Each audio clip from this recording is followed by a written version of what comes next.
નમસ્કાર દર્શક મિત્રો, દ્વારકા જેને કૃષ્ણની નગરી તરીકે પણ ઓળખવામાં આવે છે, મહાભારતના યુદ્ધ પછી શ્રી કૃષ્ણએ તેમના જીવનની અંતિમ ક્ષણો ગુજરાત હાલના સૌરાષ્ટ્રના પ્રભાસ પ્રદેશમાં વિતાવી હતી.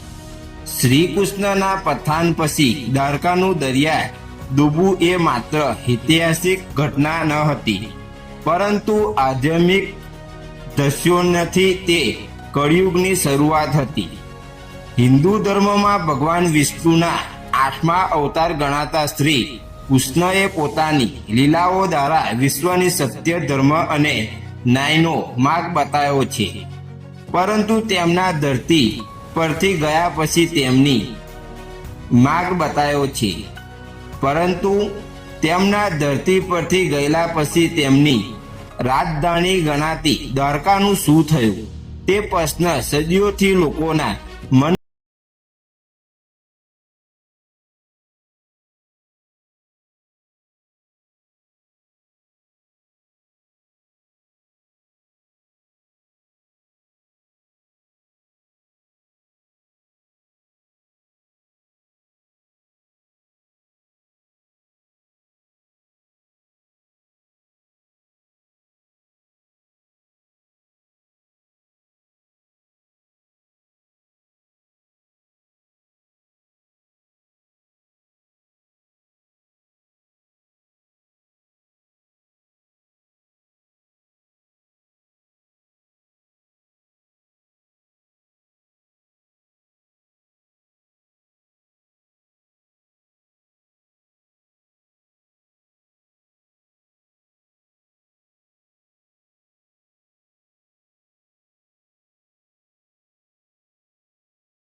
આવે છે.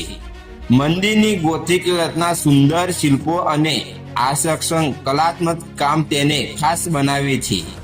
મંદિરના મુખ્ય વિનંદમાં શ્રી દ્વારકા મૂર્તિ સ્થાપિત છે, જેને કૃષ્ણ ભગવાન રૂપમાં પૂજવામાં આવે છે.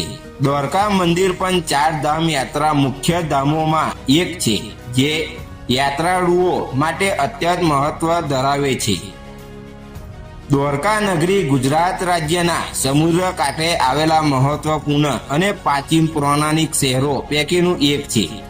દ્વારકા કૃષ્ણનું નિવાસ સ્થાન છે અને હિન્દુ ધર્મમાં 4 મુખ્ય ધામોમાંથી એક છે, જેને 4 ધામ યાત્રા તરીકે પણ ઓળખવામાં આવે છે. ઐતિહાસિક પૌરાણિકતા દ્વારાનું પ્રાચીન નામ દ્વારાવતી હતું અને પૌરાણિક કથા પ્રમાણે ભગવાન કૃષ્ણએ મથુરા છોડીને દ્વારકા શહેરની સ્થાપના કરી હતી. માન્યતા છે કે ભગવાન કૃષ્ણએ પોતાના પ્રજાને રક્ષવા માટે દ્વારકા નગરી સમુદ્ર કાંઠે બનાવવાની યોજના ઘડી હતી.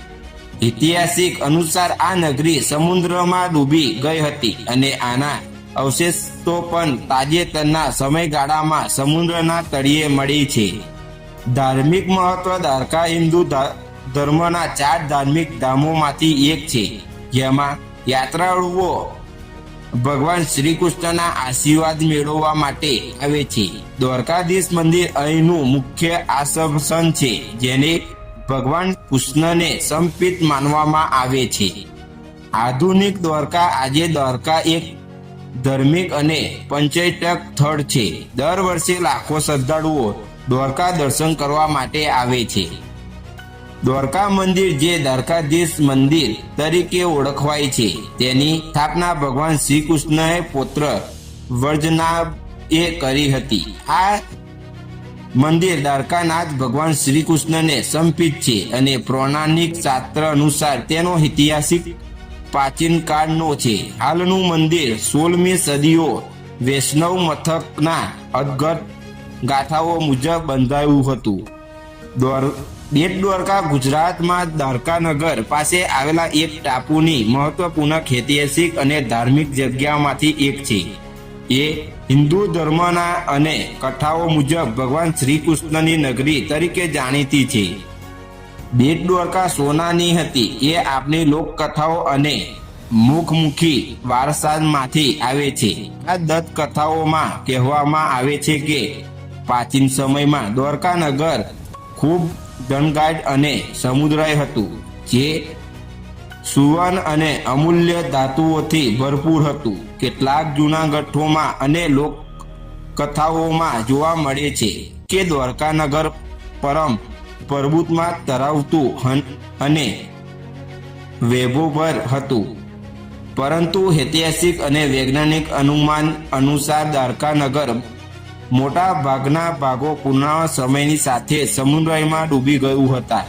કેટલાક પૌરાણિક વિદ્વાનો અને સમુદ્રી વિદ્યા દ્વારા આ વિસ્તારોમાં ખોદકામ અને સંશોધન કરવામાં આવ્યું છે અને નગરના અવશેષ મળ્યા છે, પરંતુ સોનું શબ્દ દંતકથા તરીકે જોવા મળે છે. આ બાબતમાં કોઈ પંથ પુરાવા નથી કે બેટ દ્વારકા ખરેખર સોનાનું હતું કે આ સોનું ક્યાં ગયું, પરંતુ આ સ્થાનોને તેના ધાર્મિક અને ઐતિહાસિક મહત્વ કારણ લોકકથાઓમાં વિશેષ સ્થાન મળ્યું છે. દ્વારકા ગુજરાતમાં આવેલું સૂર્યદર્શન બીચ એક મહત્વપૂર્ણ પુલ છે, જે દ્વારકાધીશ મંદિર અને બેટ દ્વારકા જેવી ધાર્મિક અને પંચકથ સ્થળો સાથે જોડાવા બનાવે છે. આ પુલનું નિર્માણ દ્વારકા નગરને બેટ દ્વારકાથી જોડાવા માટે કરવામાં આવ્યું છે, જે ખંભાતના અખાતમાં આવેલું એક ટાપુ છે. સૂર્યદર્શન બીચના માધ્યમમાંથી શ્રદ્ધાળુઓ અને પ્રવાસીઓ માટે દ્વારકામાં એક સલાઇડ અને સરળતાથી અવરજવર શક્ય બને છે. આ પુલ નદીના પશ્ચિમમાં એક સર્જામય ચમત્કાર તરીકે ઓળખવામાં આવે છે, જે શ્રદ્ધાળુઓ માટે અત્યંત મહત્વ ધરાવે છે. આ પુલ દ્વારકાના પ્રાચીન ઐતિહાસિક અને ધાર્મિક મહત્વને વધારવાનું કામ કરે છે.